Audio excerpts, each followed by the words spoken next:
To your hops, coward!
You are nothing but a peasant!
downfall.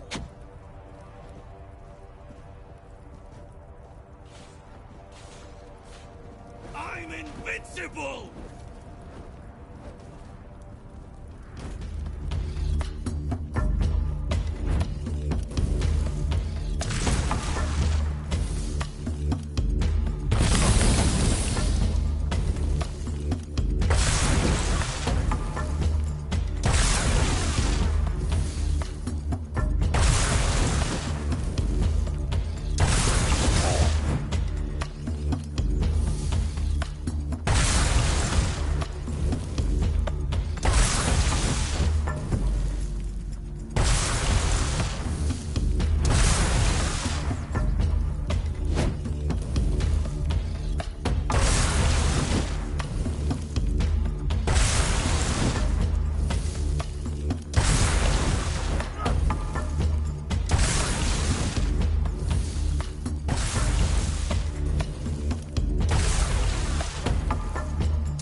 Your armor won't save you.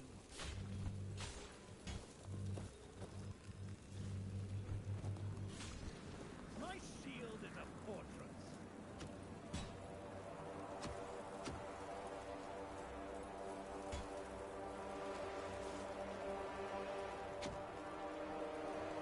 Your armor won't save you. I'll strike you down.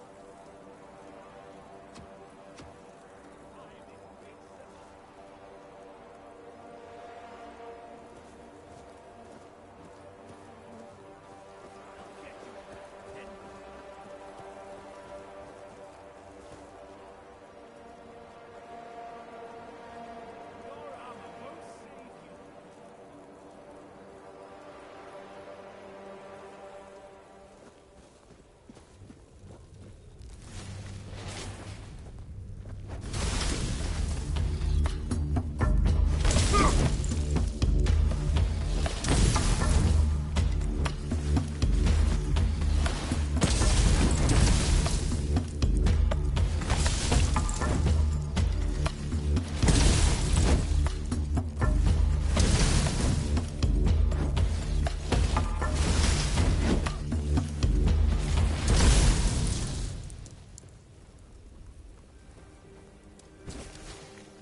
I'll strike you down.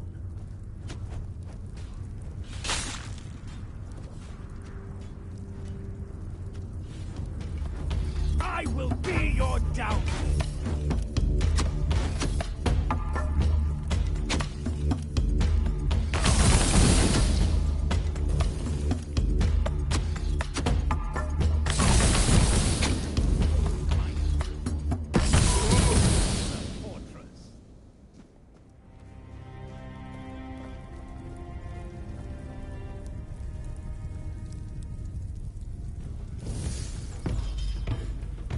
You'll fall to my sword.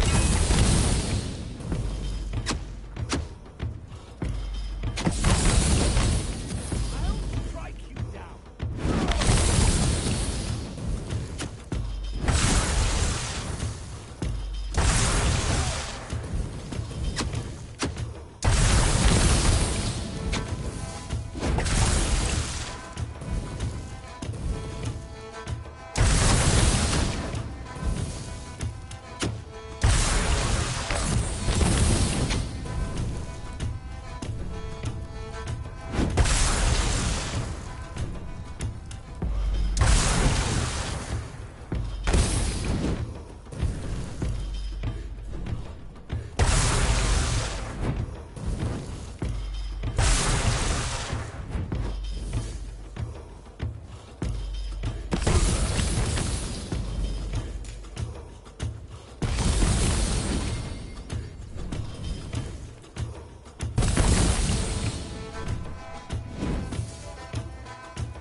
You've exceeded expectations, Whelp.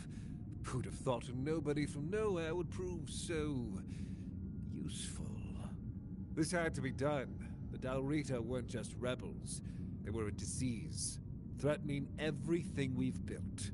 And taking down Briadan, that was a personal pleasure. The man was a heretic, a fool, who forgot his place. Well, the less you know, the better you'll sleep. Brandon and his lackeys stumbled onto something. A place that should never see the light of day. They wanted to expose it. Heresy, plain and simple. King Arthur gave everything to secure Avalon's peace. To reveal such places would spit on his memory and open the gates to chaos. And we can't have that during the war. War is about control, and preventing heresy is how we maintain it. Let's not test my patience. I've told you more than you need to know. Whatever it is, it stays buried. End of story. Because he was an idiot blinded by desperation. He thought exposing it would shake the South, destroy morale, and somehow help his cause.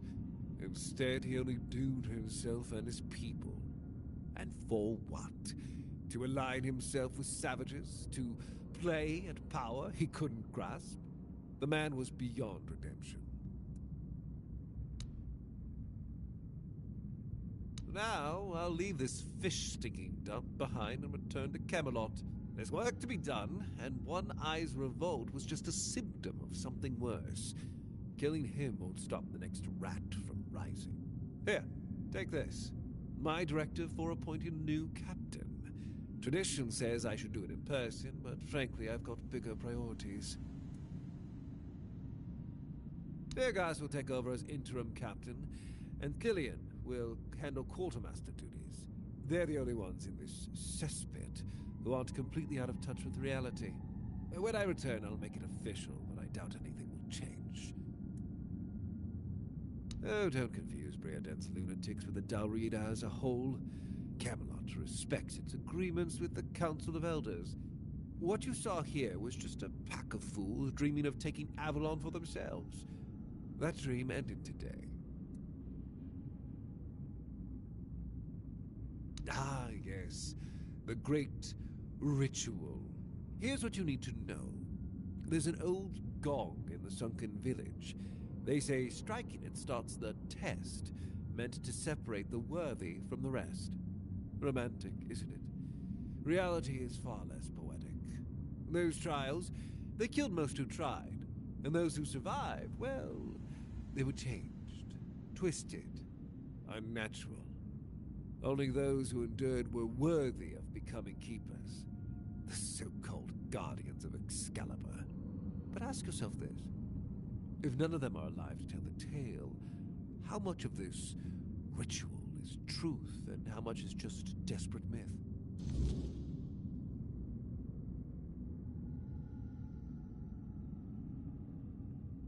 I don't know, and I don't care. I don't have time for folktales and the nonsense of these glorified fishermen. If you want to chase their stories, go ahead, but don't drag me into it. I'm here to fight a war, not indulge in their fantasies. Now, I've wasted enough time here. Stay alive if you can, or don't, it's your choice. I have more important matters to deal with.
I cannot say for certain.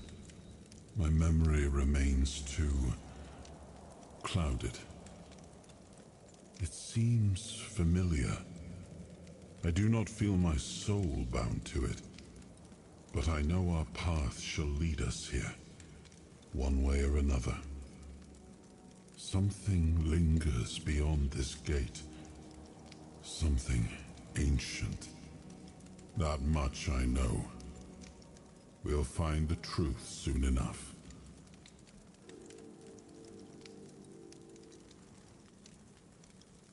How could I? It took place after my death, and I was not summoned back when it happened. Yet I believe they did what had to be done. If the Four-Dweller was a threat, one that could neither be questioned nor studied, then he had to die. You do not understand how dreadful these creatures are. Even with the weirdness weakened, they remain formidable foes. We cannot fault these people for defending themselves.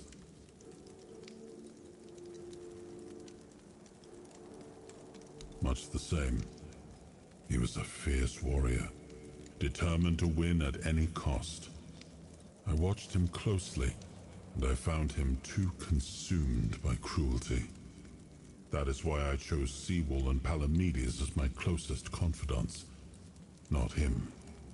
Yet this Galahad still seems devoted to Camelot and the old ways, and he remains just as fierce.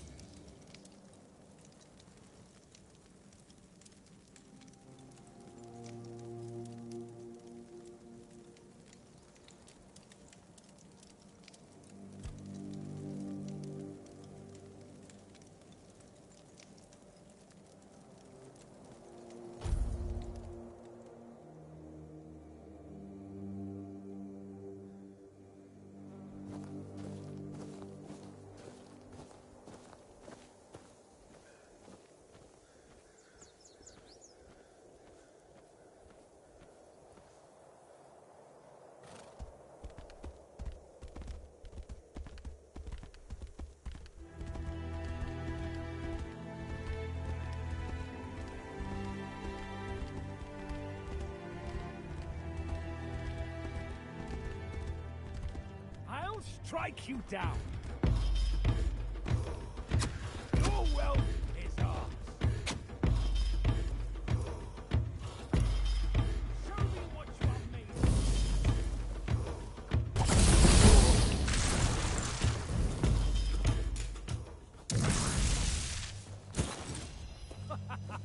You are nothing but a...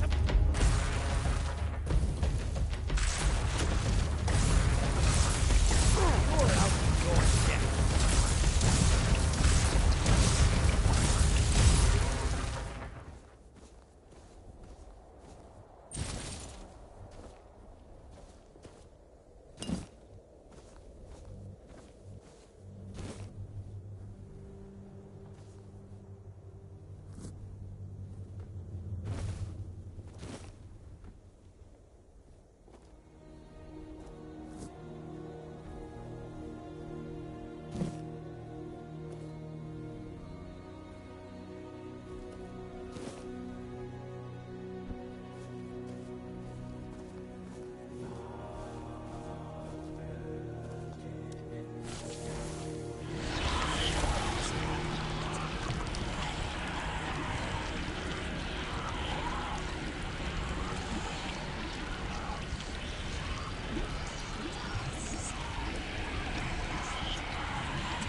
This is my lucky day.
Your gold belongs to us.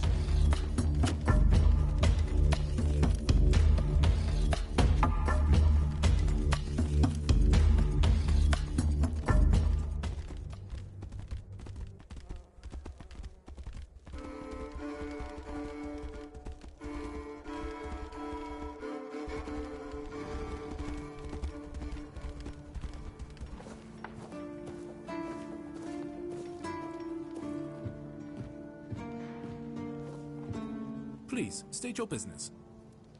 A fight to the death. It must be so exciting. Do you keep bandits' fingers as... Do you keep bandits...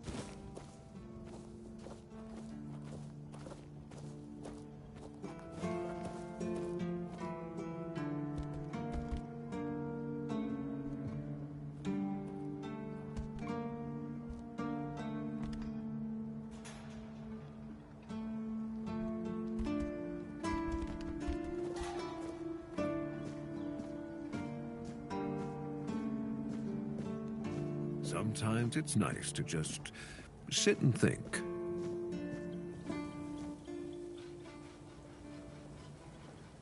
Why would you want to fix it? Do you even know what it is? Take some advice from an old man. If there's a giant, ancient statue that somebody tried to turn to dust, they must have had a good reason for it.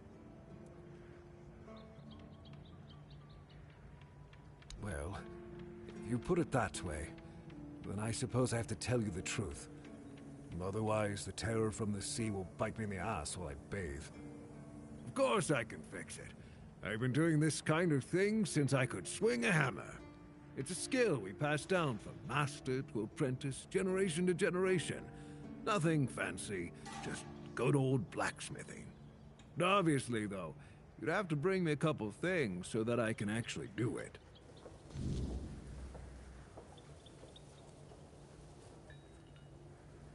How did you, Oh, forget it. I don't even want to know. Just give me a moment. Here. That should do it. Do whatever you need to, if you're really sure about this.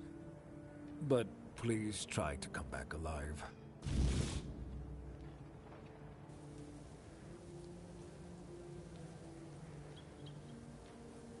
I have nothing to tell you. I could try to talk you out of it, but I'm guessing that wouldn't work.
feast day.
Did you make sure that no one from the Queen's entourage was following your trail? Beware her spokespeople, and if you're acting on her behalf, be gone and perish! The first time I saw her was years ago, when night fell over Brockmiala, and the gatherers had already fallen into a peaceful slumber. Then, the first sign appeared, a harbinger of what was to come. The mist, thicker than ever before. Wilfred was the first to notice it, as he still tended to the beehives. Finally, from the milky shroud suspended between the earth and the sky, an unexpected procession emerged, led by the Queen of Queens. Oh. We were lucky to be wearing our attire. Along with the mist came stinging troubles. The Queen issued a decree, and that meant trouble. That's right. Troubles are like bee stings. Man swells from them, and later on, he doesn't even resemble a human anymore. The most important thing is that both Brock and Brockmiala were protected. Yes, that's the most important thing. It's the attire of many families from Brockmiala. It protected them, just like it protected me. That's right. But I can't give it to you. It shields me from the Queen's gaze. I am invisible to her. I hope you understand. No one wants to be noticed by her. Depends on who's asking. Do you bring trouble? Or are you in need? Do you hear the buzzing of the bee swarm? Or are you carrying that noise yourself? No, I can't hear any buzzing from you. Hold on. You don't know what you're doing here yourself. And you are looking for answers. Or the right questions. Ah, well, same difference. My name is Brock. If you need something to shield yourself from evil, you've come to the right place. Of course. Go ahead. Choose something.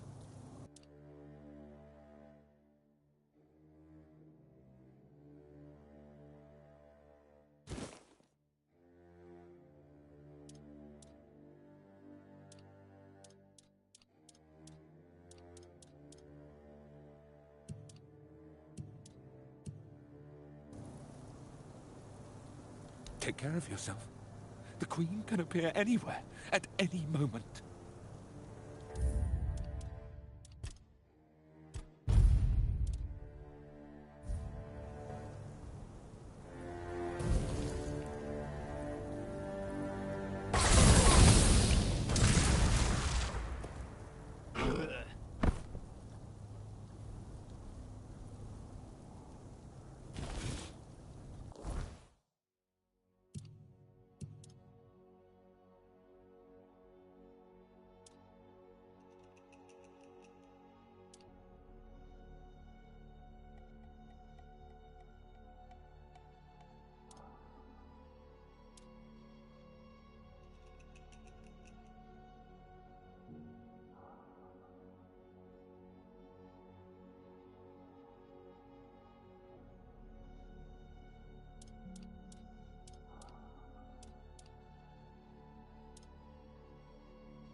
nice to have a break.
Check it out.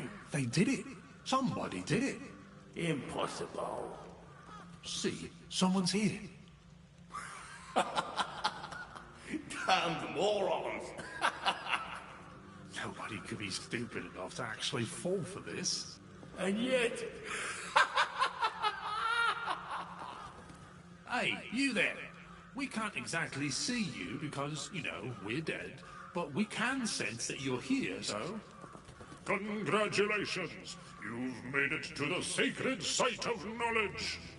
Is that what we call it? I can't believe this shit. If he actually fell for it. I can't believe it. I know, right? Traveller, the knowledge you seek, the knowledge we druids decided to share with you is that... You can kiss our dead magical asses and get the hell back to wherever you came from.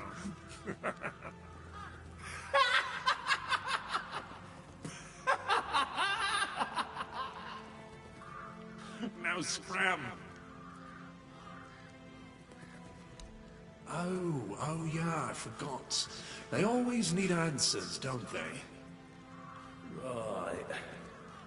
What did you expect? A monster fight? Some grand artifact to carry you back home?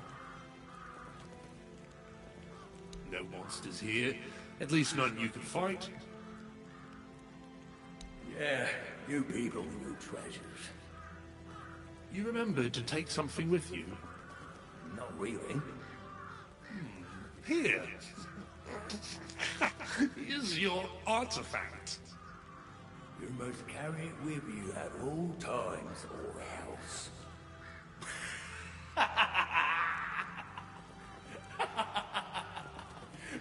I can't.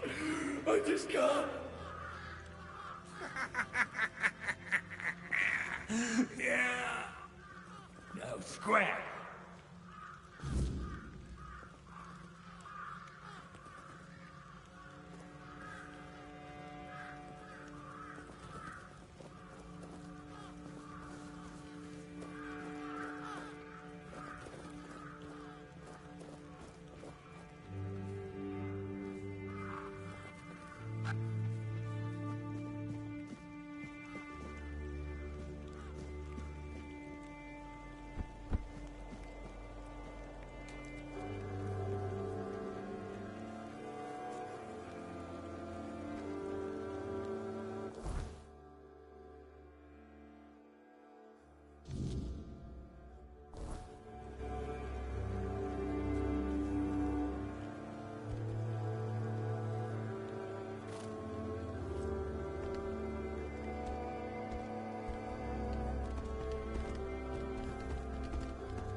against the law.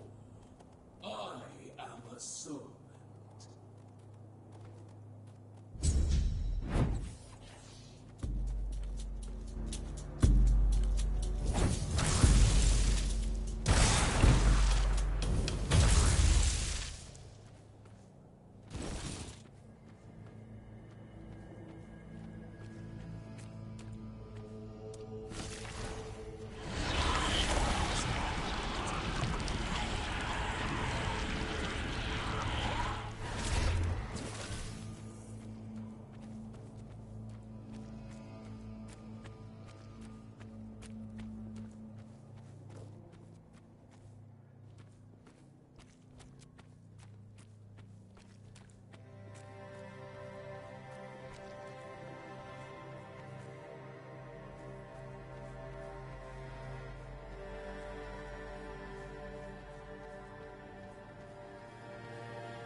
That's a question better suited for Merlin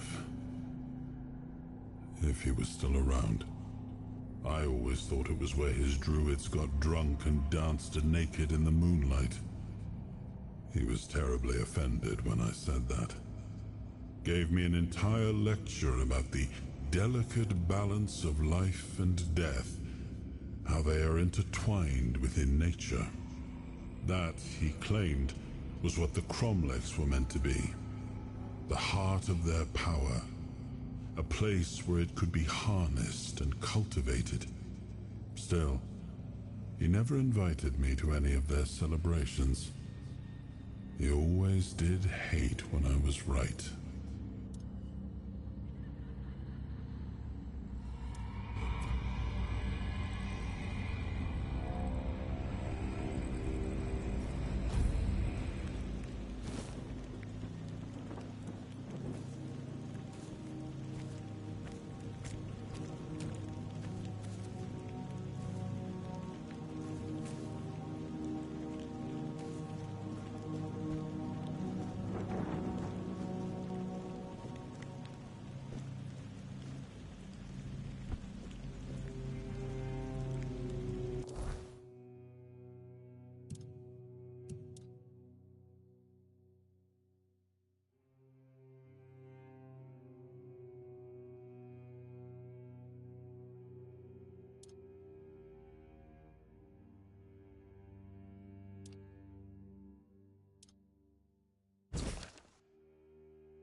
Oh, you're finally here. But our crows are not.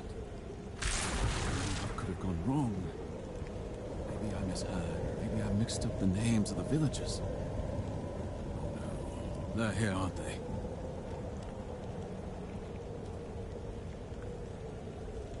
You won't get me.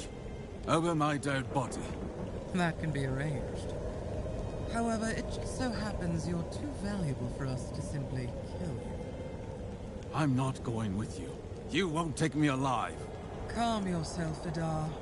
You know exactly what you did, and why you'll cooperate with us willingly. Well done, Hatchling, for bringing Vidar to us. Your efforts will not go unnoticed.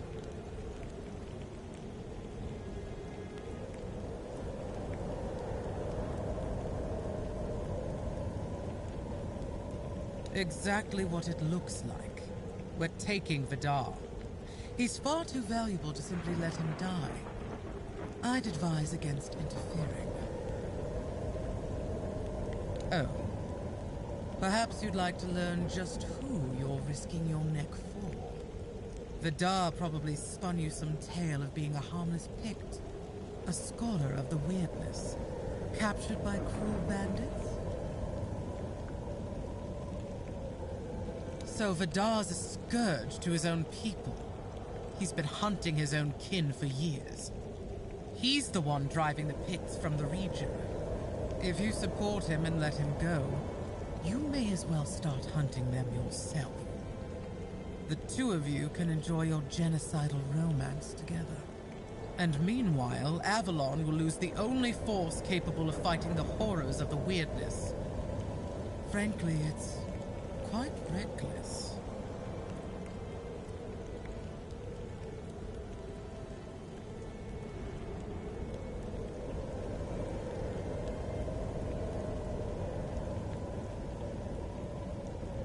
Oh, nothing terrible.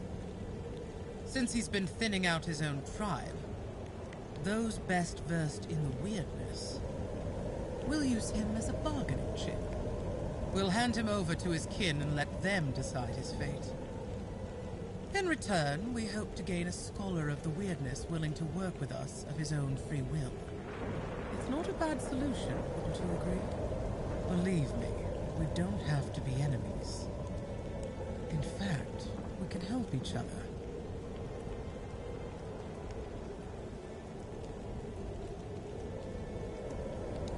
The only ones I killed are children of Morrigan. Yes, some of them were Picts. Once you swear yourself to that wretched order, you stop being human. That's why they lured me here, don't you see? I've slain those who murdered my kin, not the other way around. Ah, so this is the bedtime story you tell yourself so you can sleep at night. How quaint. I only kill the wicked. I only hunt the guilty. Sure, sure. Tell me, Vidar, when did you start deciding who still counts as human? That sounds worse than anything the children of Morrigan ever did. The children of Morrigan are dedicated to Avalon's well-being. Naturally, we operate from the shadows. We've long realized that working that way yields better results than marching under Camelot's banner in broad daylight. That's our purpose. Securing resources like scholars of the weirdness, guiding those in power to serve the people's needs. And we need more wise souls to join our cause. So, are you interested in joining our organization? Ready to take on the mission of restoring Avalon? All it'll cost you is leaving Vidar in our care.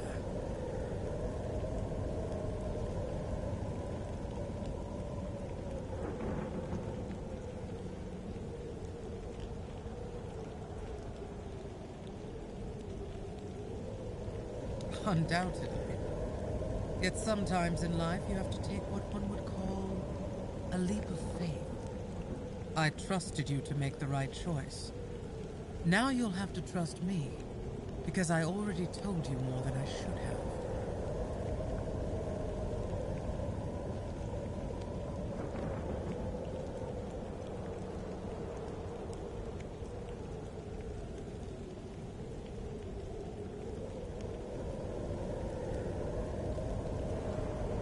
Pity. Then let's see if the strength in your arms matches the sharpness of your mind.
did well.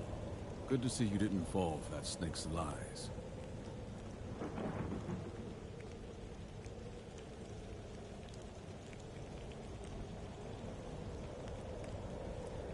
Because that's how the children of Morrigan operate. They'll twist the truth, manipulate whoever they must, all to further their own agenda. You saw through it. Not everyone does. Their shadowy influence can be alluring to some. It's reassuring to know there's still some decency left in Avalon. Perhaps we think alike. Time will tell. Have you ever heard of whispers of shadow governments, of secret orders pulling strings? There's more truth to those than most would care to admit. They don't rule openly, no. They place their people in key positions, courts, military outposts, anywhere decisions are made. Not as commanders, but as the ones whispering in their ears. A trusted right hand, the loyal servant. They scheme, they influence, they guide the hand of power. And so, their own hands remain clean. I was one of those they manipulated, and I paid the highest price. I was the head of the Hoyt family, one of the most respected among the Picts. One day, we took in a girl from another tribe. She seemed innocent, pure-hearted, so we thought. She twisted my mind, drove me to the brink of madness. My house fell into paranoia. Brother turned against brother. By the time I learned she was a crow, sent to bring ruin to my family, it was too late. That's why I know what they are, and why they must be stopped. No one should suffer, as my people did. I've made it my life's work to root them out, and I will. You've seen what they're capable of. That's why I ask, will you stand with me against the children of Morrigan? Or at the very least, will you stay out of my way?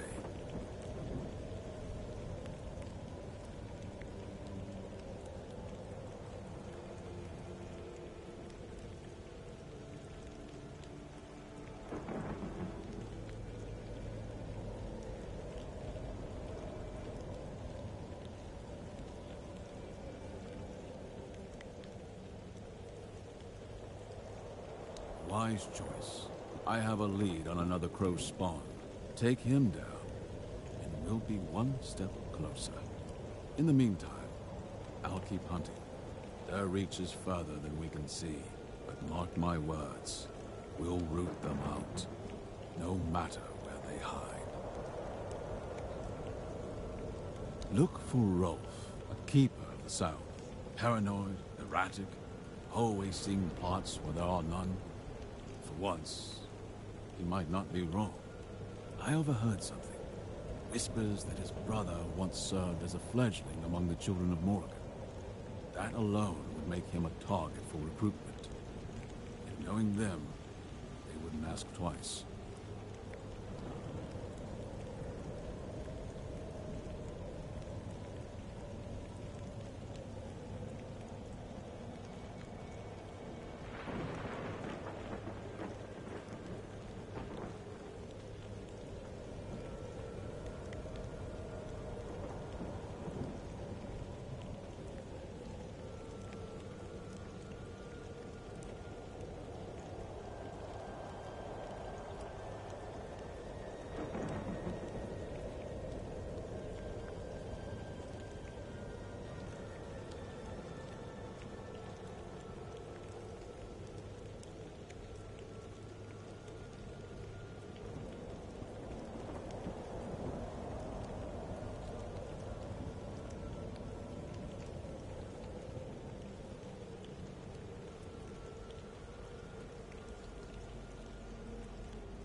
children don't leave loose ends.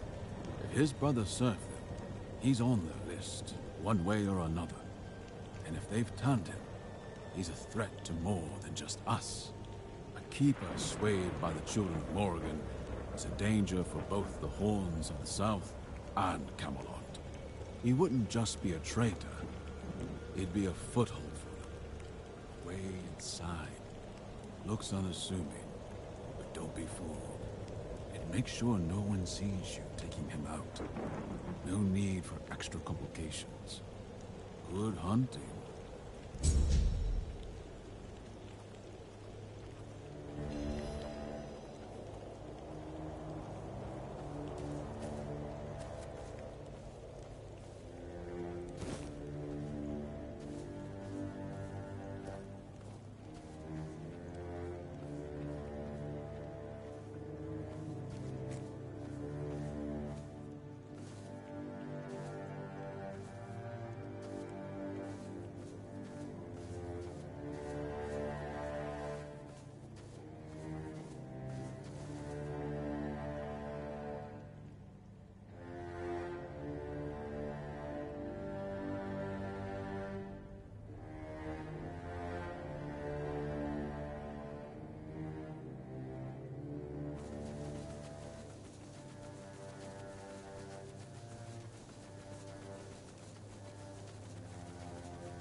What a nice day.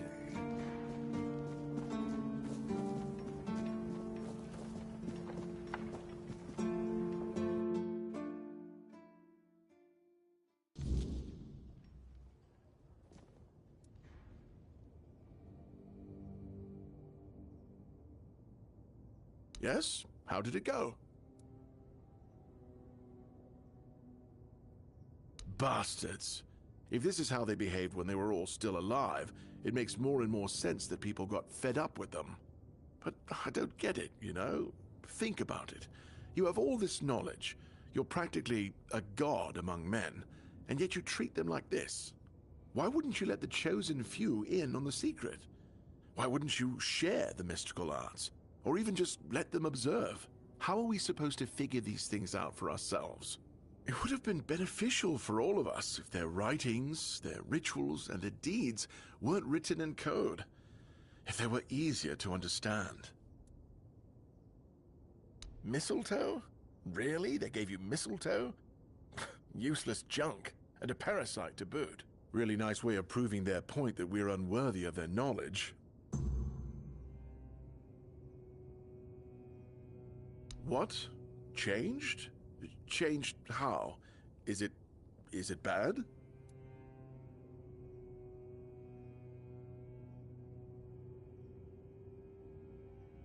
Oh no. No. This is not good. Shit. We already have the undead, the weirdness, and the Del Rita to worry about. We don't need yet another problem on our hands. Besides, it's a known druidic site. What if news of something happening there reaches the Red Priests? They are ruthless in pursuing any remaining druids. If they find out about my interests, I'll be done for.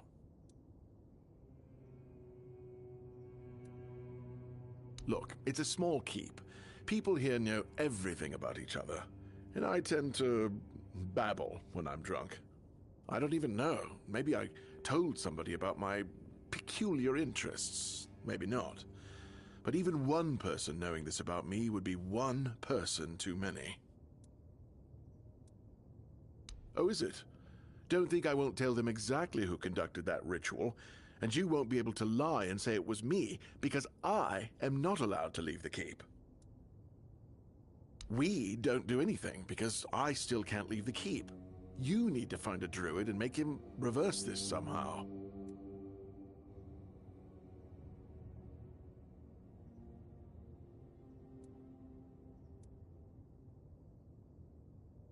Not all of them.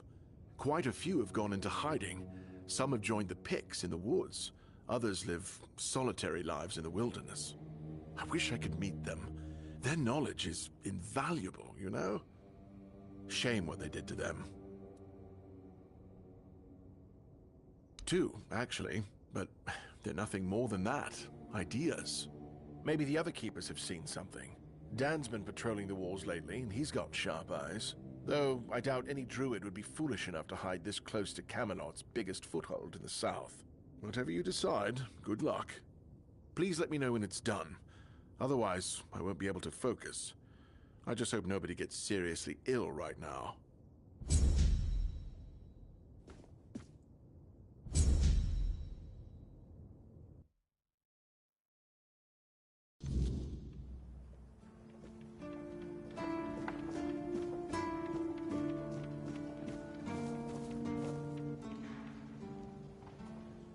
You've met Galahad.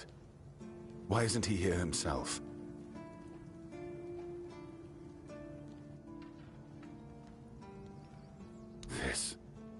This can't be real. Galahad confirms Captain Brandon's death and calls him a traitor to the Keepers. He's named me interim captain. Me? And says he'll make it official on his next visit. His seal is here. It's undeniable. If Galahad believes I'm the one to set things right, I won't argue. Someone has to. But Brandon, a traitor? I can hardly believe it. I'd heard rumors of his dealings with One Eye and his faltering judgment. If he sided with the enemy, then this end was inevitable. Now it's on me to make sure the Keepers don't follow Brandon into ruin. I'll undo the lockdown. The Horns of the South will rise again. Properly. Galahad has promised reinforcements, and I'll see to rebuilding our ranks. Recruitment, training, real purpose. For the first time in years, I have hope. Not just for the Keepers, but for the South itself. Come with me. I have to let the Keepers know. Brothers of the South, we've lost Brandon. A captain who led with grit and a sharp mind. His absence weighs on us all. But our purpose does not die with him. The Horns of the South are more than one leader, more than one name. We are a legacy, a bond that cannot be broken. We faced loss, we faced doubt, but we're still here. The Horns of the South do not falter. We endure. And today, we rise once more. We return to the roots that made us strong, to the traditions that bound us together. The Horns of the South will reclaim their honor, their purpose, and their place in these lands. Our name will mean something again. Galahad has pledged tighter bonds with Camelot. Together, we will stand stronger, and all will know that the South is shielded, its people protected. Remember your oaths. From this day forward, we stand united. With each other, with Camelot, and no threat will scatter us again. The danger from the Dalriada and the bandits has passed, and others will come as they always do. Let them. We will face them as we always have, with courage, with steel, and with unwavering loyalty. The Horns of the South do not bow. We do not break. We stand together. Now, let's show the world that we are not just surviving. We are thriving. To the South! To the Horns!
Quartermaster, finally! About time someone noticed my talents. Vergas can play captain all he likes. I'll be the one deciding who eats, fights, or freezes. Please, state your business. Again? You really like killing, don't you?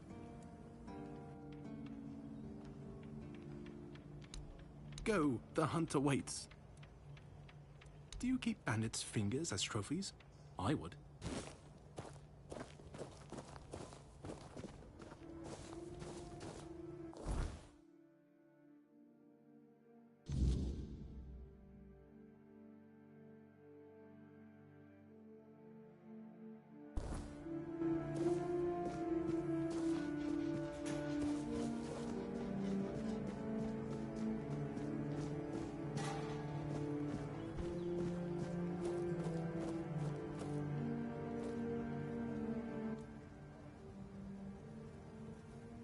Dewey.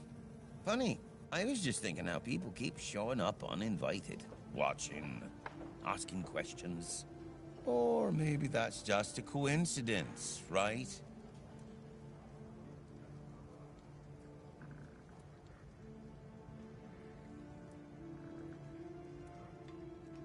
Wait, what? Who told you that? Even if they did approach me, it's none of your business. I can take care of myself, thank you very much.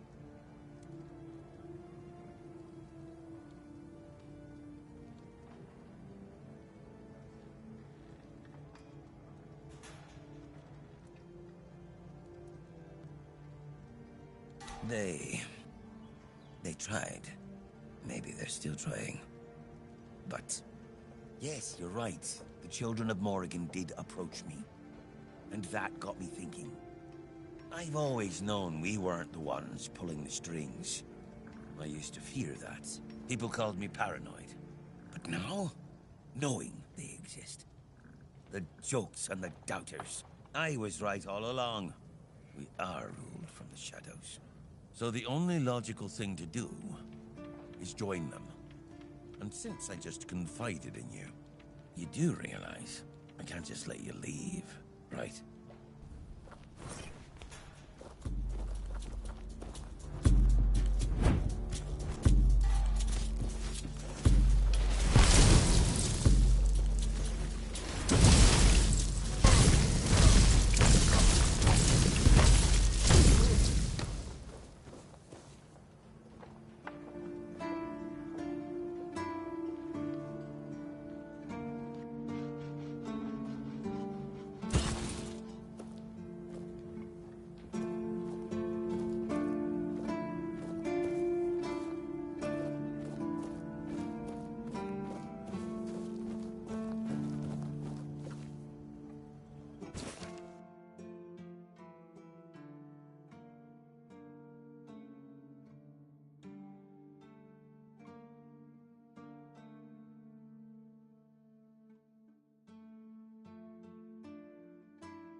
Well, it's definitely going to be harder to do business with him than it was with Brandon, that's for sure.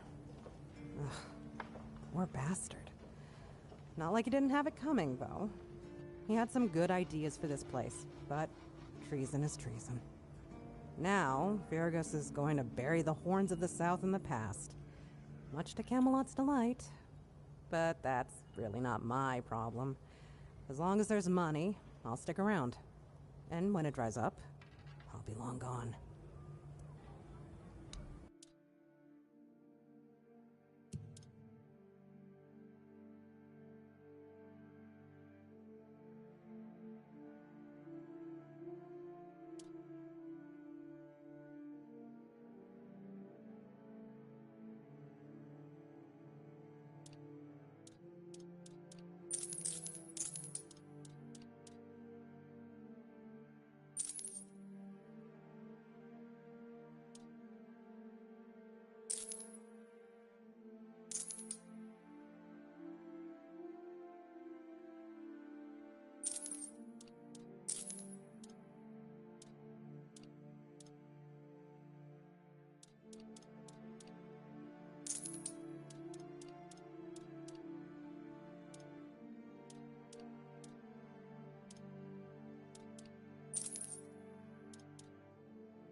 then it's done.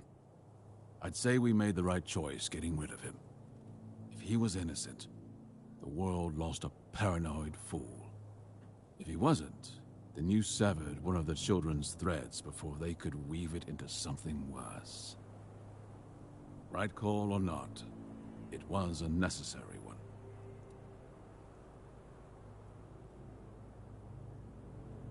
Not that I know of, but I wouldn't be surprised if one day we hear of another. Crows are like weird beasts. Cut off one head, and 3 more take its place. You've got a taste for it now, haven't you? I applaud your enthusiasm. As it happens, I've gathered some intel on a wannabe crow not far from here. A certain band of outlaws has an ambitious leader. The children of Morrigan are watching him, waiting for the right moment to make him a fledgling. If he rises, he'll be their weapon. So, we take him out before he earns his place. But this time, you won't be facing one man. You'll be facing all of them. There's an old Camelosian watchtower, abandoned long ago. They've made it their den. I'll mark it on your map. Take them out before their leader earns his place. Once he's a fledgling, it'll be too late.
Oh my god, I don't remember the last time I saved. Jesus.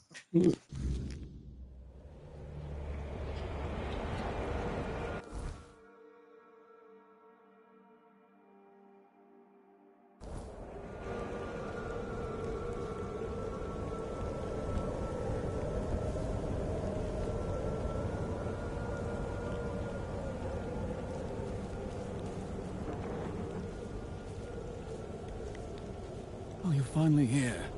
But our crows are not. I don't know what could have gone wrong. Maybe I misheard. Maybe I mixed up the names of the villagers. Oh no. They're here, aren't they?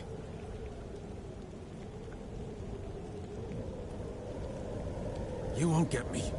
Over my dead body. That can be arranged. I'm not... Calm. Well done. Oh. The I must say, your eagerness to kill delights me. That's truly a useful trait. However, we make sure our daggers find the right targets. We don't condone mindless slaughter. Believe me, we don't have to be enemies. Don't listen to them. They're a bunch of lies. Bold words. Coming from... the children of Mork we've long... That's... So, all is...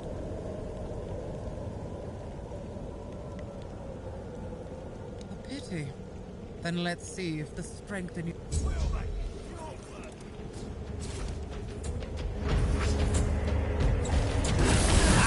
That's all you've got.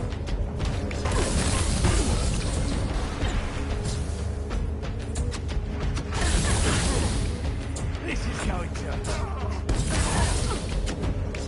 She waits for me.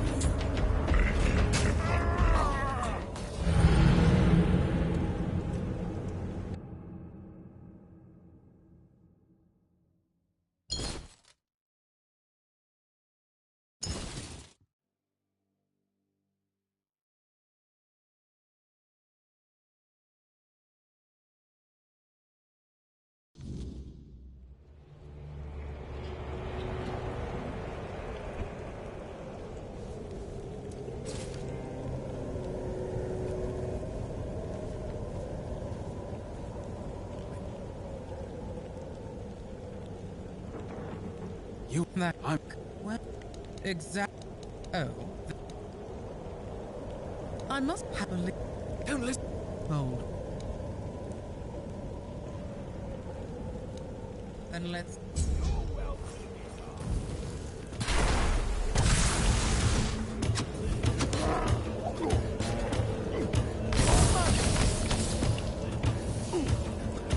You're no match for our band.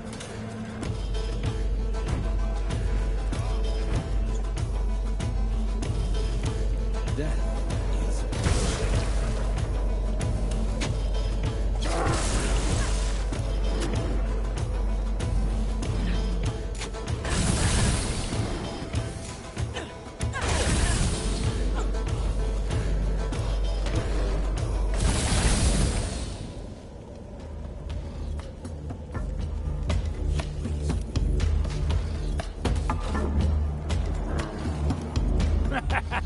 This is my lucky day.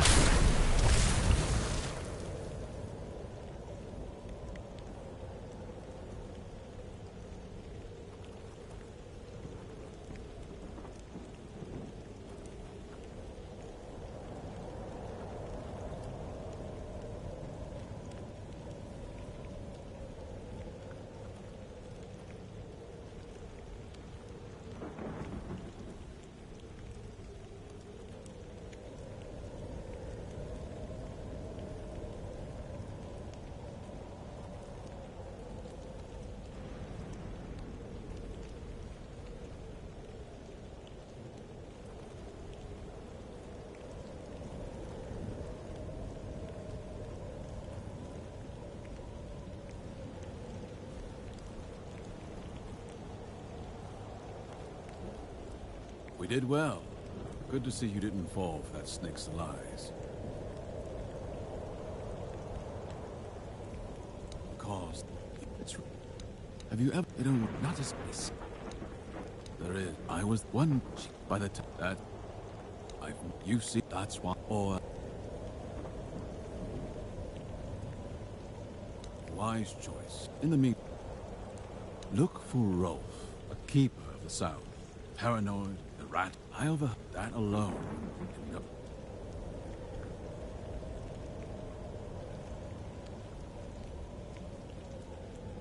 The children, and if they keep, he wouldn't. Looks good hunting.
Do we? Funny. I was just thinking how people keep showing up uninvited. Or maybe... Wait, even if... They... Yes, I've always... But no. So the... You do...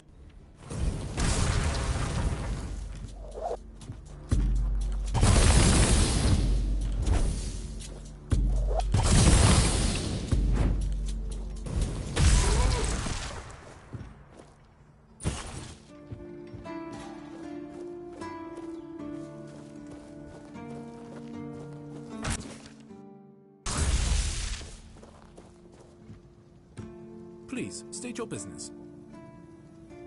You're my favorite killer. Go, the hunter waits. Go chop off some heads.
No, and I'm reluctant to call Sim. As for the... Yes? How did it go? Bastard. But why would... How are we... It would have... Miss... Really... What?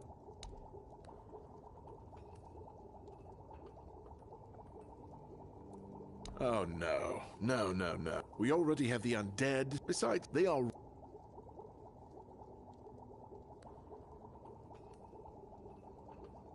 We don't do anything.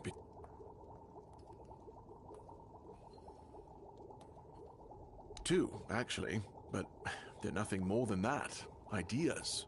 Maybe the other keepers have seen something. Though I doubt it. Whatever you decide, please let me know when it's done. Otherwise, I won't be able to focus.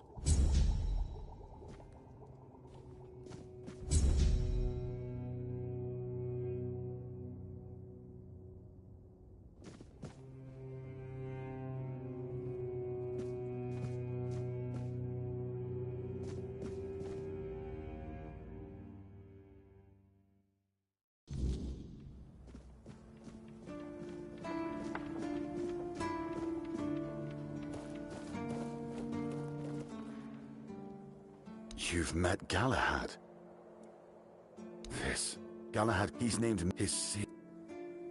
If Galahad... But Brand... Now Galahad will come with... Brothers of the South. We've lost Brandon, but the Horn... We fake the Horn... And today, the Horn... Our name... Galahad. Remember the danger... That we will... The Horn... Now. To the...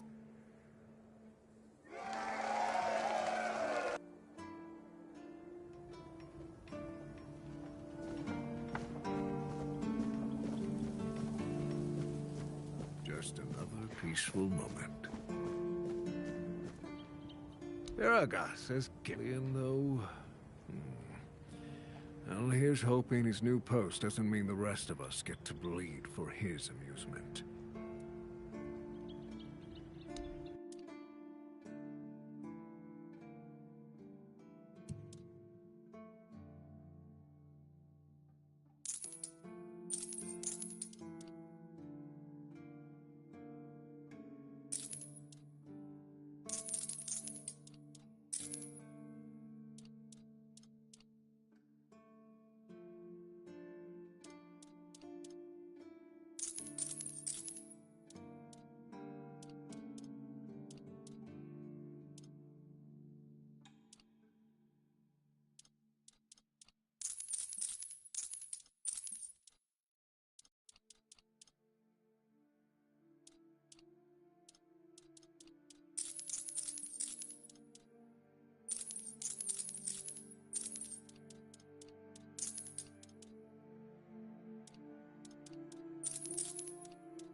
Oh, did you do it yet?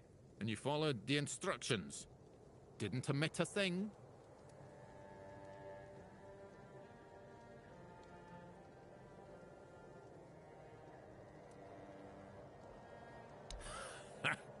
I knew you were going to like it. I wish I'd made one like that myself, but there was never enough time. And then, well. I do, but time is all I have now, along with my many regrets. Doesn't really set the right mood.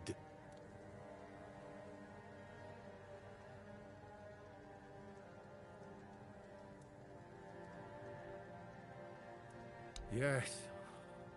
It seems obvious now, doesn't it? Sadly, nobody thought of that back then. I suppose it is a valuable lesson. Putting yourself up on a pedestal makes you lose sight of the important details. That's impossible. There wasn't even any spell work involved. It should have been perfectly harmless. God's damned southern druids. I dread to think what they were doing in that place. Don't worry, it's probably nothing a good cleansing can't fix.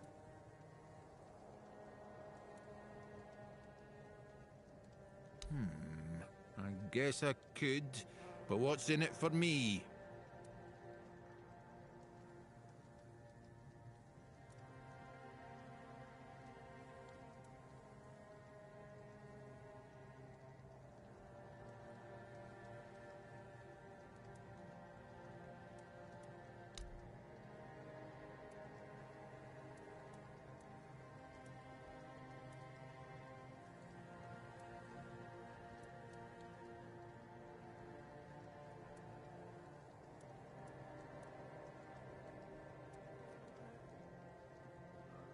Now you're talking. Right. If you don't mind, I'll take my payment up front. Splendid. Meet me at the Cromlech. I will need your assistance with the ritual.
Then it's done. If he... Right? Not that... You've got to... As I said, if he... There's an old... Take...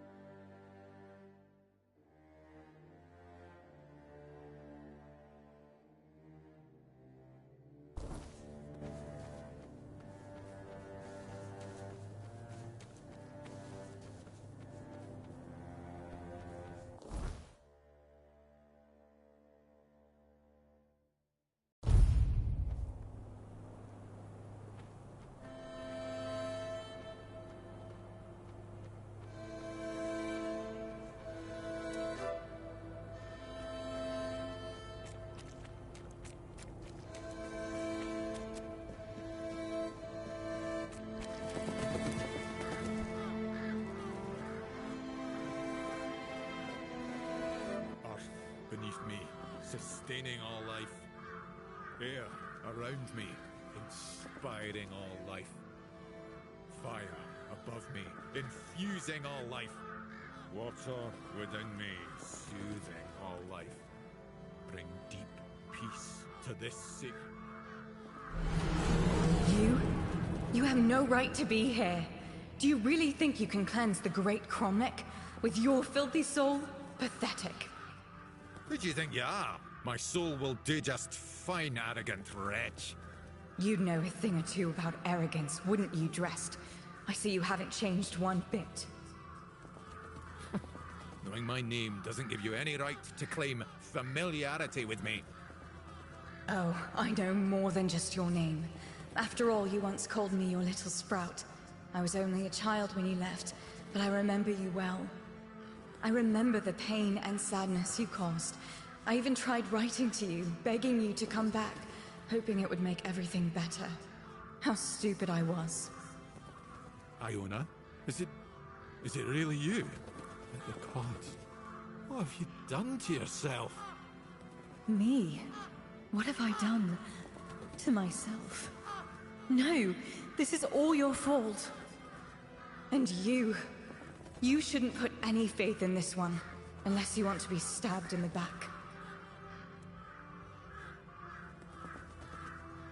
It's just what he does. He ruins things. My life, my mother's life, for whom we're all just a means to an end. How on earth did you, of all people, escape the Child Conclave? Why did it have to be you, you worthless traitor? No matter what you think of me, I will not apologize for surviving. You bloody well should.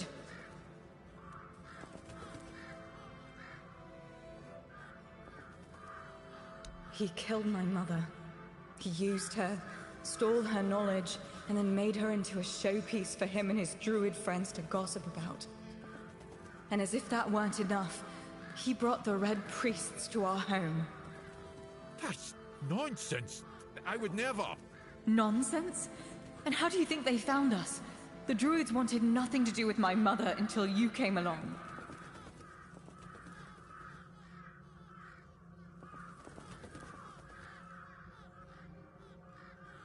What difference does it make? My mother was special, and he was a nobody.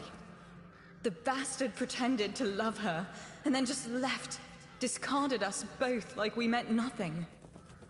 Mother was heartbroken, even more so when she found out that her beloved made a name for himself at her expense.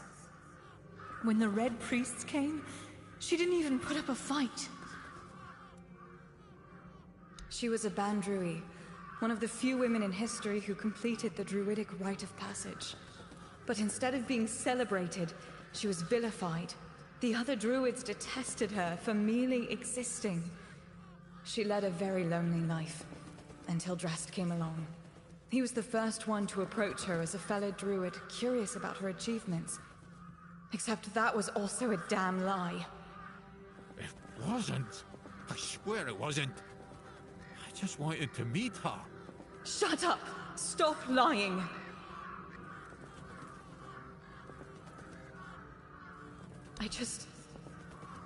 I wanted to be like my mother, to stop feeling so helpless. But I failed the ritual.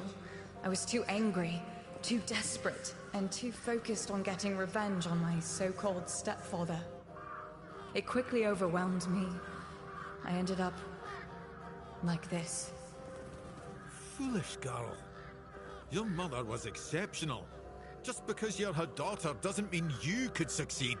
If only you were there so I could ask you. But you weren't, because you left us.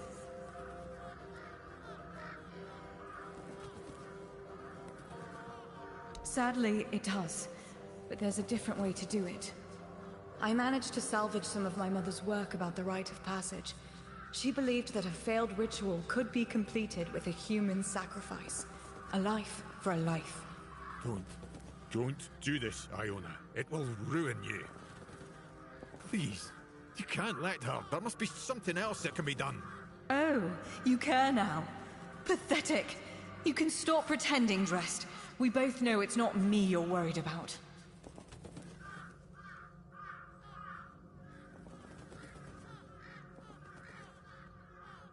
I don't mean you. Drest should pay. I want justice for me, and for my mother. I want him to pay for his crimes. It's a fair trade, isn't it?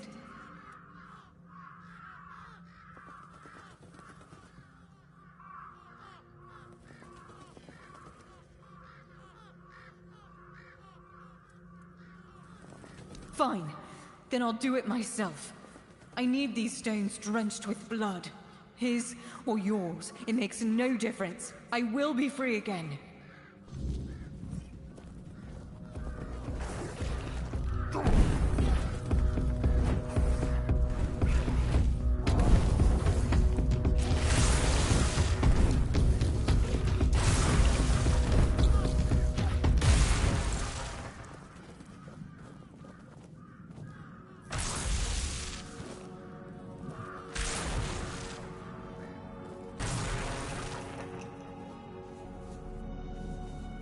Despite everything Iona told you, you still stood by me. Why? Most of it, yes. I am not proud of what I've done, but I never thought the consequences would be so dire. Sasha, Iona's mother, was a marvel. A true rarity in our lifetime. Female druids are a fascinating subject. Yet, in most druidic circles, they were treated like nature's mistakes, instead of our rightful sisters. I wanted to be different. I wanted to approach her like an equal, and maybe understand how she'd managed to become one of us. Sasha was happy to finally meet a fellow druid who didn't look at her with disgust. She had accumulated a vast amount of knowledge, and she shared it with me. Delighted to have someone to discuss things with. We grew close, became lovers. I even tried to be something of a father figure for Iona, although I always felt like she never fully trusted me. Clever girl, my little sprout.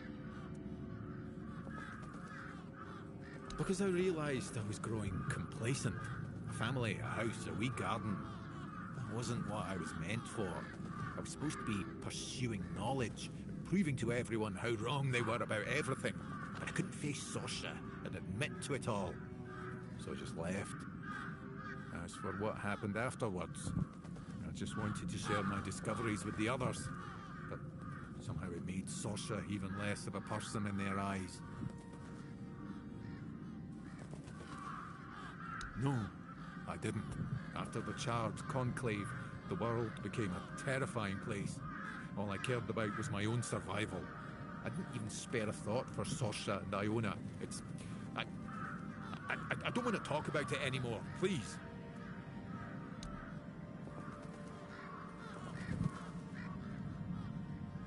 A dryad. A phenomenon that occurs when a female candidate doesn't complete the rite of passage. As you saw, they are extremely powerful. Yet, they are cursed to remain more or less tied to the site of the ritual. I can't help but wonder if the solution Iona discovered would have worked as she claimed. It's not ideal, obviously, but it would still have been a breakthrough.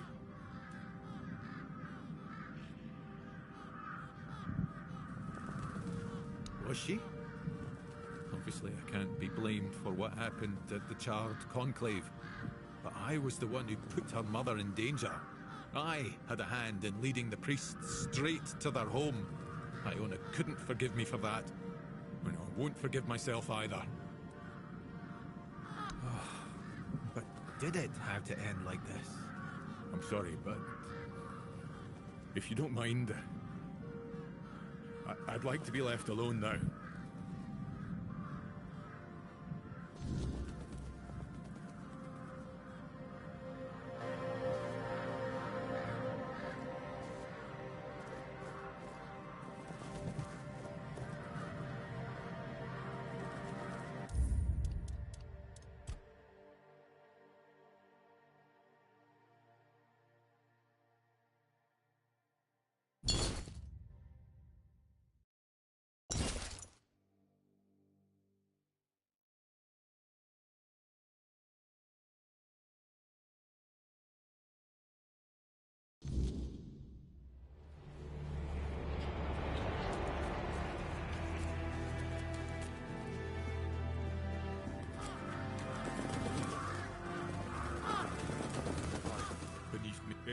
What?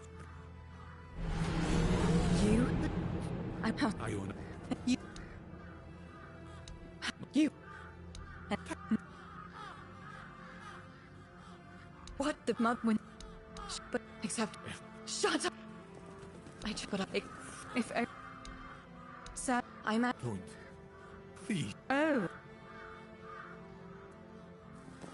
I don't mean. I knew you'd understand. I hope you do too, Dressed. One life is the least you owe me.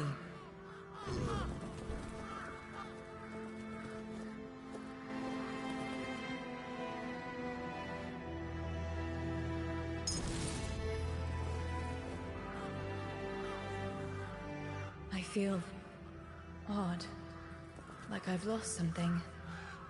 When I was in the Cromlech, everything around me was so vivid. But now it's gone. Muted. I'm not sure what I feel anymore. It did. See? I can heal you now. Just like my mother could. She had a gift for the healing arts. I hate to admit it, but it was Dressed who encouraged her to continue her studies. She hadn't been, well, before he showed up in our lives.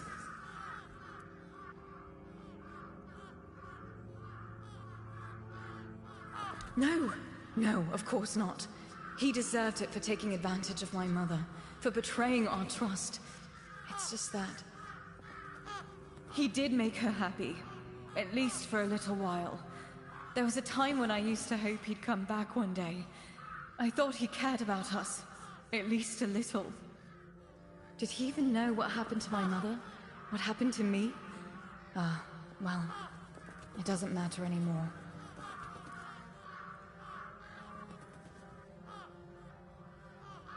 I've become what I always wanted to be. I'd like to continue my mother's work, but I can't, can I? Not unless I'm willing to be hunted and vilified. Mostly I feel hollow and more alone than ever before. I'm not sure. I'll stay here for a while, and I'll take care of Dressed's remains. I'll never forgive him for what he did. Still, I can't just leave him here to rot. He was important to my mother. To me too, before he chose to ruin everything. It should be, but I'll make sure all the traces of darkness are gone. It wasn't just me, you know. The ground here was steeped in vile energies. They must have resonated with my anger when I tried to complete the rite. That might even be one of the reasons I failed. Well, thank you for helping me complete it. I'm glad to hear that. I promise I won't waste the chance you gave me. Farewell.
goes there?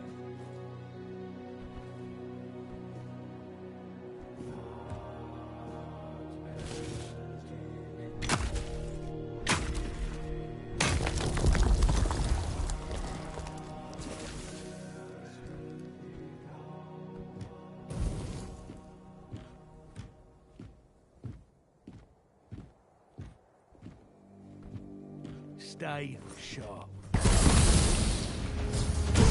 Think this changes anything? The children will still rise. This is going I'll see you again in the darkness when your time runs out.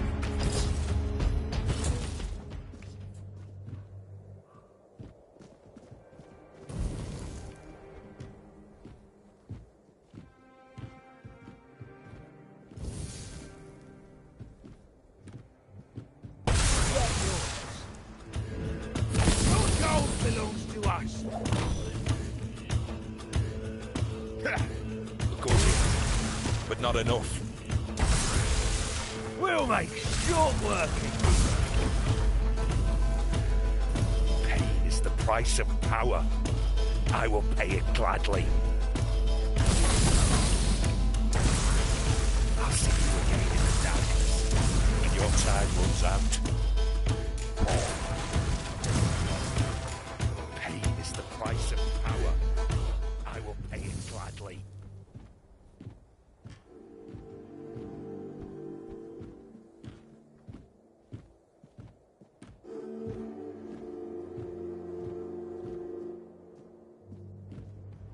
Pain.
Another blade snapped before it could be sharpened.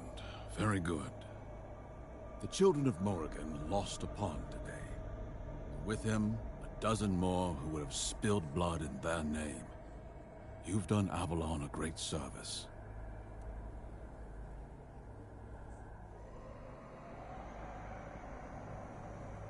Don't joke about this. It's not mindless killing. It's a cause. I lost everything I held dear to the children of Morrigan.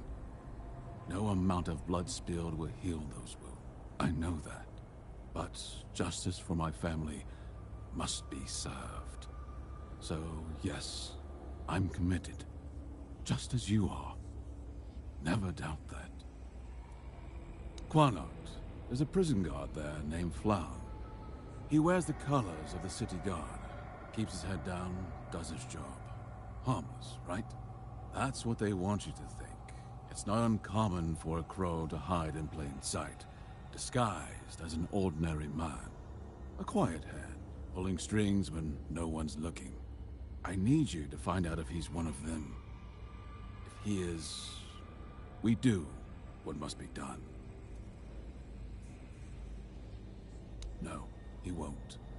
But the children of Morrigan have their ways. Quiet words, hidden signs. Listen carefully. They have a saying. May Morrigan's wings shield you from enemy eyes. It's not something outsiders would know.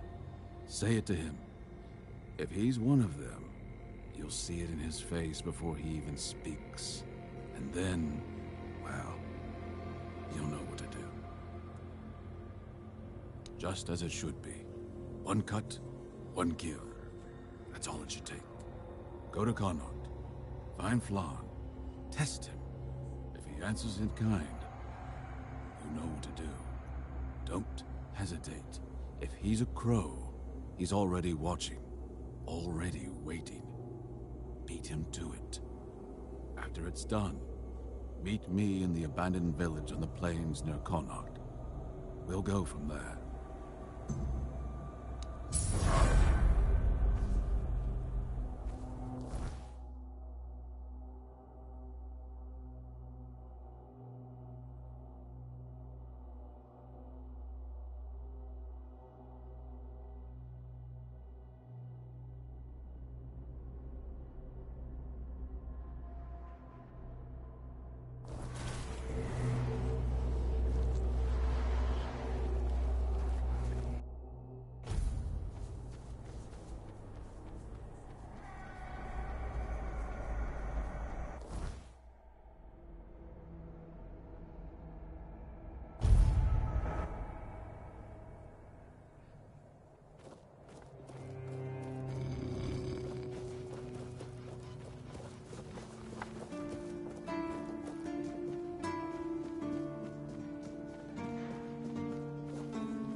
I figured it out. I figured it out. The mistletoe. Oh, how could I have been so blind this whole time? It's obvious, don't you see? They weren't laughing at me, do you see? They were telling me to embrace the part that I play in the world. The part that we all play in the world. Listen, mistletoe was their sacred plant, right? We know it's a parasite, and in extreme situations, can even kill the tree on which it grows. Why would you worship a parasite? I finally got it. They realize that if everything goes well, it has minimal effect on the tree. Sometimes it's even able to give something back. Even better, it's evergreen, so birds can feed off it in winter. And even though it's poisonous to humans, druids were able to make medicine out of its fruits. Do you see? It's It's so obvious that it's no wonder the answer eluded us all. It's not about the mystical arts, the scrolls, or the rituals. That's all smoke and mirrors. It's about observing nature and drawing the right conclusions. Mistletoe feeds off the tree, but it doesn't just take. It gives back, just like we all do. We always take from something. The trick is to give back more than we take. That's meant to be our role in the world. Yes. It's about understanding our place in the world as parasites, but useful ones. There's no more knowledge to gain besides what's already here. The trick is, we need to learn to see it. Ah, this is my new quest. Thank you for initiating this discovery.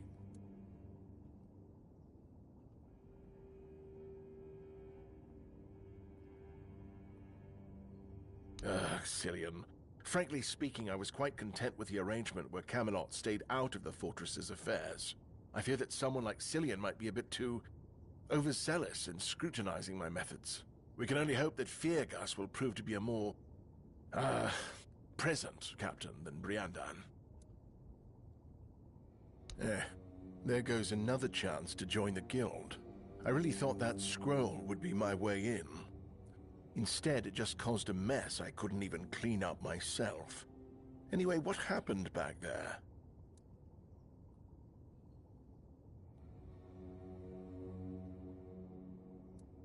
The Alchemists Guild, of course.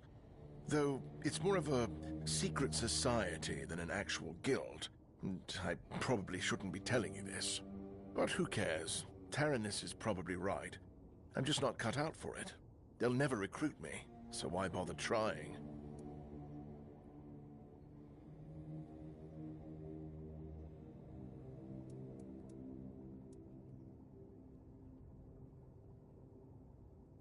Apparently, I don't challenge myself enough.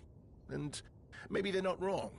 The thing is, the Keep isn't always like this. We're not trapped inside these walls all the time. Yes, you have to sacrifice things like having a family. But the other limitations, we create those ourselves. Just look at Marg, our hunter. Even now, he comes and goes as he pleases. What I'm trying to say is that maybe I should accept the truth. I prefer staying inside these walls. I wish I could be more, but I also need to feel safe. I've been in contact with the guild since my time in Camelot. They promised me that if someone ever came to the south, they'd reach out.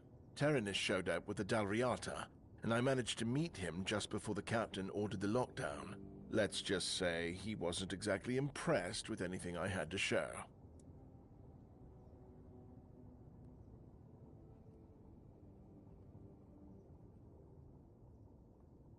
With the rest of the Dalriata? I'm not sure. He did mention coming here to hunt some creature, but I was too busy wallowing in self-pity to listen properly.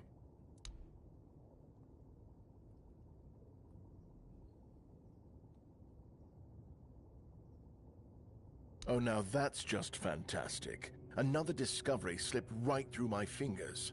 I guess I'm doomed to stay here, curing hangovers for the rest of my days. Maybe I'll finally be able to unwind a little. And there's still the mistletoe. I think it has a meaning, and I might be getting closer to grasping it.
to summon me again. Excalibur. Wait. Is it really you? You, who come from a time beyond. Show yourself before me. It seems he speaks to me. Allow me to answer him. Welcome, old friend. I can see that you know me, but I am a mere shadow of my true self. I don't remember you, Lord of the Seas. Forgive me. That's what you told me, my friend. The next time we see each other, you will not remember me. But you are here now. The will and the power led you back to this place. Even in this incomplete form. Where should I look for myself? I wish to restore Avalon to its former glory, yet I don't know how. Avalon's fate has never rested upon one person alone, not even one as great as King Arthur. Yet here you are, trying again, restless and eager to take the responsibility again. I salute you, my friend. Tell me what I must do to be worthy to lead Avalon once more. I do not think I have the strength. Your path is true. Seek wholeness, and Avalon will reveal what it needs from you. And yes, you need to touch Excalibur. Thank you, my friend. And you, mortal. You have given yourself to the King's service. You are worthy of a place among the keepers of the South. Arthur, take out your sword and fear no failure. It is yours to take. It always was. I deem you worthy, my friend. The promise I gave thy mother is fulfilled, and thus our pact is ended. You know where to look for your soul. Trust yourself, and when you reach your journey's end, I trust you will make the right choice.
am his will, the fire that bends the world to his command.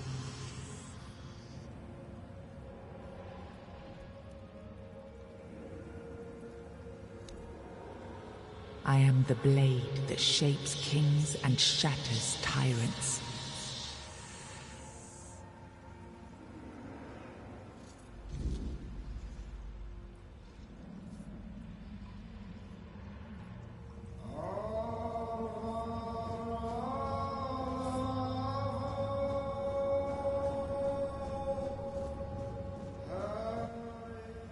Enough, Merlin. You can't keep throwing lives into this abyss. These experiments, they're destroying what remains of us. Destroying us? They're what's keeping us alive. Do you think the Four Dwellers will stop for pity or mercy? Every soul we lose here saves 10 more on the battlefield. You told me to do this. You sanctioned this. And I'm close to getting it right. I know it. No, we can't justify this. There's no victory worth such a cost. You know full well, Arthur, that this isn't about victory. It's about survival. If we don't push these boundaries, there will be no future for your kingdom, for Avalon. You dream of peace, but without victory, there will be no peace to dream of. The path ahead is brutal, but if we relent now, we lose everything. And yet we keep losing people and gaining nothing in return. We must change the path. They volunteered for this. They volunteered to save our kingdom. And you've gotten no closer to doing it. Their sacrifices cannot be in vain, Merlin. Find another way. Use your mind, your wisdom. Leave this slaughterhouse you've created behind. A different way. That will take time. And resources we may not have. The enemy won't wait. They will if I make them. Whatever it takes, I will buy you that time. Find me a weapon that wins this war without annihilating what we fight to protect. Whatever it takes. Yes. Let it be known that it was my decision, and I will bear the consequences of it. Oh no, my king. People can never know. It was all my idea, and you knew nothing about it. All of us have our role to play. You are the leader, and they need to love you. If we win, you need to become more than a man. You need to become a symbol.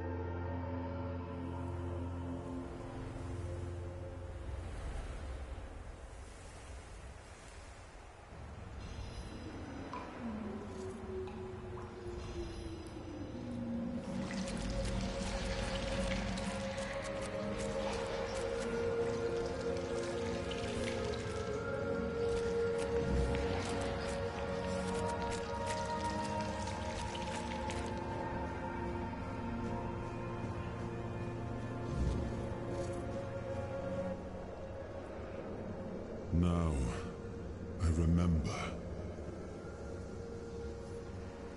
Before you judge me, it all seems so obvious now, doesn't it?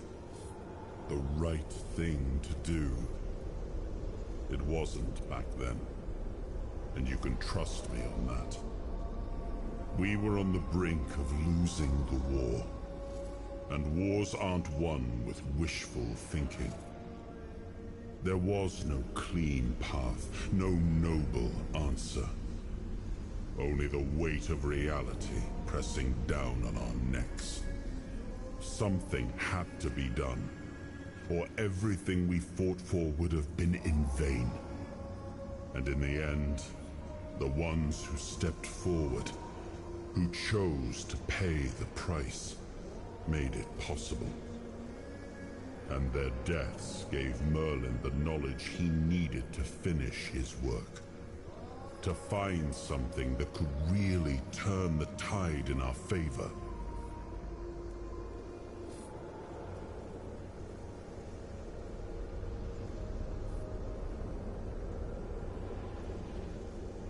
Justified? No. Justification is for those who have the luxury of doubt. And I had a kingdom to save. They were brave men who volunteered their lives, just as they did every time we rode onto the battlefield. The difference was that if Merlin succeeded, one man's sacrifice could have saved us all, could have ended the war before more blood was spilled. If sacrificing a few meant the survival of all, then there was no choice at all. Maybe they never saw justice. Maybe their real stories were erased from history. Call it cruelty. Call it madness. But if I'd done nothing, there would be no Avalon left to argue over. But the kingdom still stands. The people live. And that has to mean something. I did. But this wasn't about pride. It wasn't about saving face. It was about survival. The truth about all this would have broken my people. I couldn't allow that. And a king doesn't get to flinch. If that meant carrying the weight alone, so be it. I would make that choice again if I had to. I told him to stop the experiments on our men, but to keep going. And he did. He started experimenting on the Four Dwellers, the enemy. If their bodies could be broken down, their power turned against them, wasn't that their own doing? Wasn't that fair? So he figured out how to twist the Four Dwellers' power into something we could wield. I told him to conquer the weirdness. And in the end, he did. He found a way to make me stronger. Stronger than any man had the right to be. It wasn't just magic. It was something deeper, older. A force that reshaped me. And with it, we won. The war ended. Avalon was ours. The bloodshed stopped. The banners were raised, and the kingdom stood safe. That's the question, isn't it? I keep thinking about Seawall. He was ready to pay the ultimate price for what we were fighting for. And I thought he did. I grieved him. Told myself his sacrifice had meaning, that he had given his life for Avalon. And now, after all these years, finding him like this, I told myself I carried the weight of my choices. But seeing him, I wonder if I ever truly did.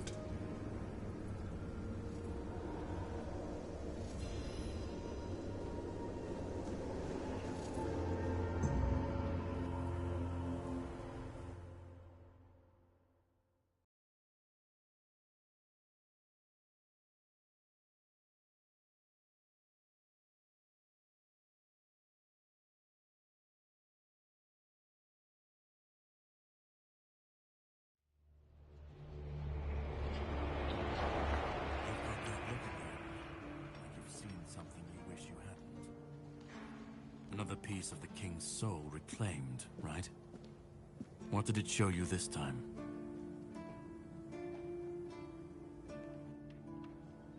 Merlin.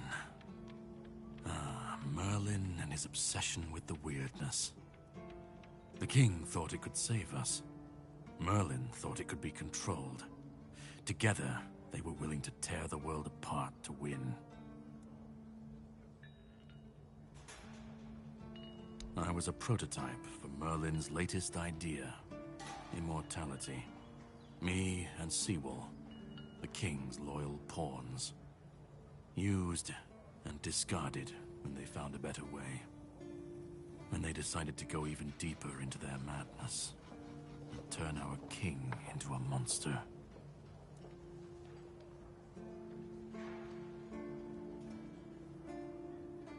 Fight back. Against who? Merlin? The king? You don't fight gods when you're just a pawn on their board. You endure. You wait.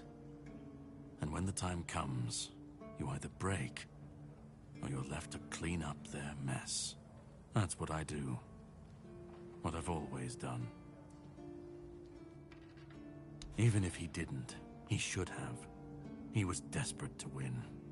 And desperation doesn't leave room for conscience. Every scream, every scar. Even if he didn't see it, he allowed it. That's as good as approving it. Seawall was Merlin's first attempt. I was the last. We could say I was lucky, but to say that would take a truly macabre sense of humor, don't you think?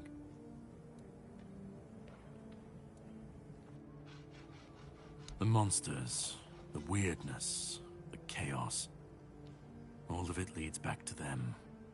We're left in the ruins of their grand plans, trying to uphold their ideals. Fighting for what never was.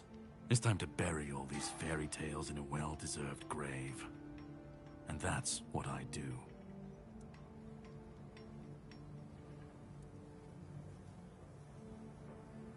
Of course he'd say that. There's always a scapegoat and a convenient excuse for men like him. But it doesn't absolve him. Not when he was the one who unleashed this madness on all of us. He wanted victory, no matter the cost. And when you want something that badly, you stop looking too closely at what's being done in your name. And, after all, who said we were supposed to win this war? Who said we were supposed to survive?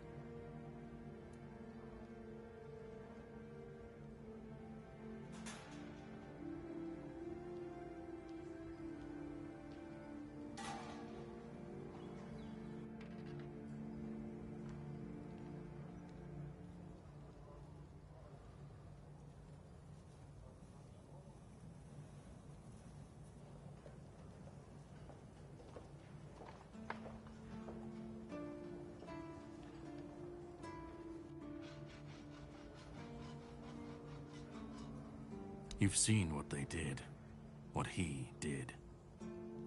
And that's not the end of the story. It's not the extent of their sins. Find the pieces of his soul. Put him back together, if that's what it takes. And then we, or I alone, if you decide to defy me, can end the cycle. Either way, we will get to his resurrection. I've seen it too many times to believe the cycle will be broken before it happens. But know this, once he's whole, Arthur's power, his mistakes, and his madness will all return. And when that moment comes, I'll be there. Whether to stand with you, or step over you. The choice is yours. Just remember that when that happens, and you stand by his side, there won't be room for both of you.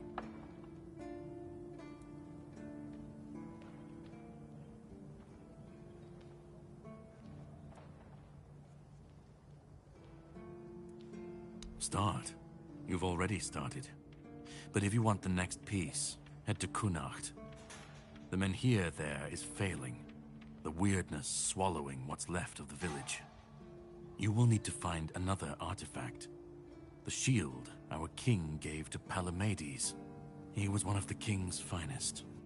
A voice of reason amidst the madness. But it didn't save him or his legacy from what they had coming. Find the shield. And then, well, we will meet again. We'll see if your perspective changes.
What? Ugh, now, but that.